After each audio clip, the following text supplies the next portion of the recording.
Back again, week 6, and we move out of the realists into the naturalists. Now, I have to say at this point that I teach Bible as literature as well as American literature, and so sometimes things remind me of texts from the Bible. And today, something peculiar happened just a few moments ago. A young lady left the writing center. She obviously had a bad day. She was wailing. I mean, people were looking out of doors all up and down the halls, and discussing it afterward.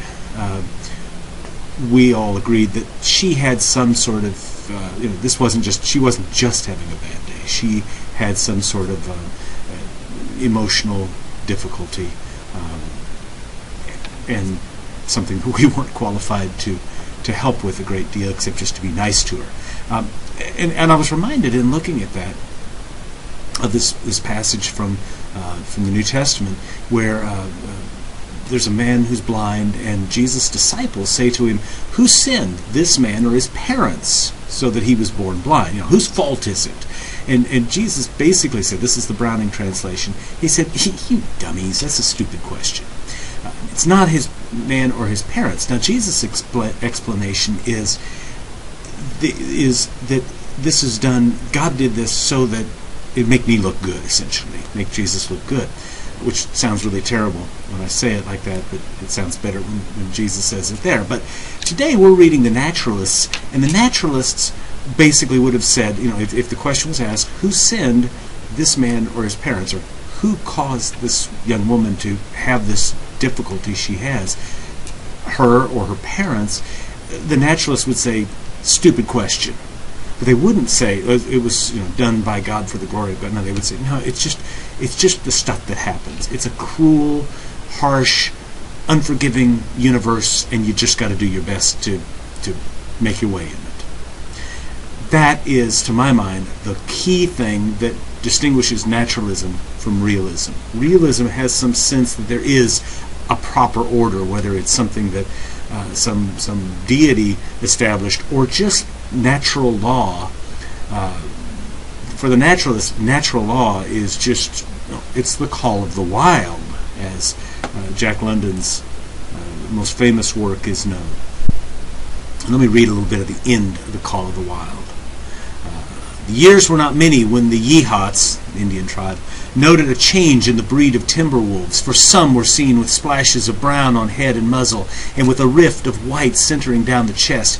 But more remarkable than this, the Yehots tell of a ghost dog that runs at the head of the pack. They are afraid of this ghost dog, for it has cunning greater than they, stealing from their camps in the fierce winters, robbing their traps, slaying their dogs, and defying their bravest hunters. Nay, the tale grows worse. Hunters there are who fail to return to the camp, and hunters there have been whom their tribesmen found with throats slashed cruelly open, and with wolf prints about them in the snow greater than the prints of any wolf. Each fall, when the Yehots follow the movement of the moose, there is a certain valley which they never enter, and women there are who become sad when the word goes over the fire of how the evil spirit came to select that valley for an abiding place. And there's a couple more paragraphs, but I'm not going to overdo it. This is the tale of this large dog brought from civilization and becomes the leader of the wolves, and it's just, why? Was it something it did right? Did something it did wrong? Did the Indians do something wrong? No, it's just the way it is. It's just nature and all of that. And that's the nature of naturalism. But I've heard people that said, I don't know that the naturalists really believe what they say. And that's something that I struggle with. When I read a naturalist piece, I love some of their work. Jack London, I think, is just one of the finest writers of fiction that we ever get. Frank Norris is a very good writer of fiction. Stephen Crane, who's kind of in and out of this camp, is magnificent. And there are others of lesser note who are still very fine writers.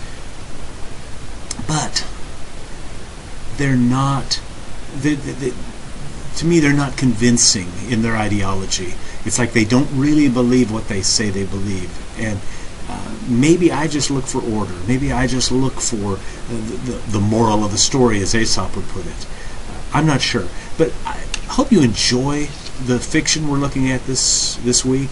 It's some good stuff. It's a fair chunk. Especially The Open Boat is a quite long story, and the Jack London story, To Build a Fire, is longer than the typical one. The Norris will seem short by comparison. But I think they're all three very fine stories. Hope you enjoy them, and if you don't, well, at least hope you get through them. Okay, have a great week, and I will talk to you next time.